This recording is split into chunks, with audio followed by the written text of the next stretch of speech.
السلام علیکم ورحمۃ اللہ وبرکاتہ۔ حضرت امام علی علیہ السلام کے 20 بہترین اور باحکمت اقوال۔ نمبر 1، انسان کی قدر اس کے کام سے ہے نہ کہ اس کی بات سے۔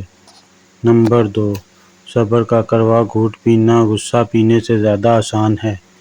نمبر 3، سچا دوست وہ ہے جو مصیبت میں کام آئے اور برے وقت میں ساتھ نہ چھوڑے۔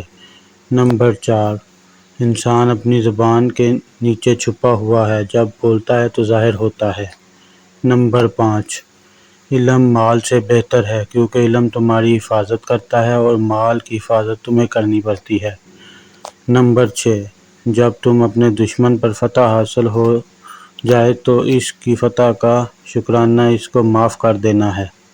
نمبر 7، جیسا تمہارا اخلاص اور نیت ہوگی ویسا ہی اللہ کا کرم اور مدد ہوگی۔ نمبر 8، غصہ ایک قسم کی دیوانگی ہے کیونکہ غصہ کرنے کے بعد شرمندہ ہوتا ہے۔ نمبر 9، جس پر احسان کرو اس کے شر سے بچو۔ نمبر 10، سب سے بڑا ہدیہ وہ ہے جو حرام کاموں سے پرہیز کرے اور خواہشات کا غلام نہ بنے۔ نمبر 11، سب سے بڑا عیب یہ ہے کہ تم جس چیز پر دوسروں کو طعنہ دیتے ہو جس میں تم خود مبتلا ہو۔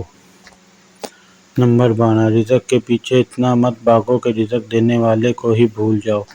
نمبر 13، خاموشی ایک ایسا درخت ہے جس کا پھل سلامتی ہے۔ نمبر 14، اپنے گناہوں پر ندام ہونا اس نیکی سے بہتر ہے جو تجھ میں تکبر پیدا کرے۔ نمبر 15، زندگی کو اتنا خوبصورت بناؤ کہ مرنے کے بعد لوگ تمہیں یاد کریں اور تمہاری موجودگی میں تمہاری عزت۔ نمبر 16، بدگمانی سے بچو، جس کے بارے میں بدگمانی نہ کرو کیونکہ بدگمانی انسان کے دل کو زنگ آلود کر دیتی ہے۔ نمبر 17، امیر وہ نہیں جس کے پاس مال کثیر ہو بلکہ امیر وہ ہے جس کا دل غنی ہو۔ نمبر 18، دوسروں کے مشورہ کرنے اپنی عقل کو ان کی عقل کے ساتھ ملانا ہے۔ نمبر 19، وقت تمہاری تلوار ہے، اگر تم اسے نہیں کاٹو گے تو یہ تمہیں کاٹ دے گا۔ نمبر 20، اپنے کاموں کو مضبوطی سے کرو اور اس کے نتیجے کو اللہ پر چھوڑ دو۔ اگر ویڈیو آپ کو اچھی لگے تو چینل کو لائک اور سبسکرائب ضرور کریں۔ اللہ حافظ۔